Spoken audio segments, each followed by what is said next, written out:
என் நேசனே, கவலை கொள்ளாதே.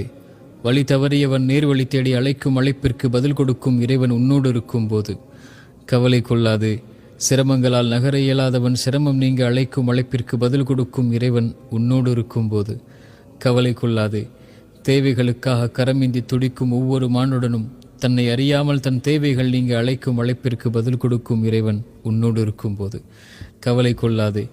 நம்பிக்கை கொள்ள எவரும் இல்லாது நம்பிக்கை இழந்து வாழும் மனிதன் மீண்டும் நம்பிக்கை பெற அழைக்கும் அழைப்பிற்கு பதில் கொடுக்கும் இறைவன் உன்னோடு இருக்கும்போது என் நேசனே, உன் உள்ளம் உடைந்திருப்பதை அறிகிறேன். உன் கண்களின் கண்ணீரை பார்க்கிறேன்.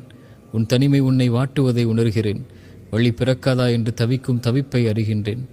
கவலை கொள்ளாதே, இறைவன் நம்மோடு இருக்கிறான். இது மந்திர சொல். தூதரின் தோழர் தூதரிடத்தில் கூறியதை இறைவன் நமக்கு சொல்கின்றான். கவலை கொள்ளாதீர், இறைவன் நம்மோடு இருக்கின்றான். சிரமங்களா, வெளியேற முடியாத துன்பங்களா, குணப்படுத்த முடியாத நோயா, ஏமாற்றங்கள் துரோகங்களின் வழிகளா, உறவுகளின் பிரிவா, தனிமையின் தவிப்புகளா, மனிதர்களின் சிந்தனையால் வார்த்தைகளால் உள்ளம் உடைபட்டிருக்கிறதா?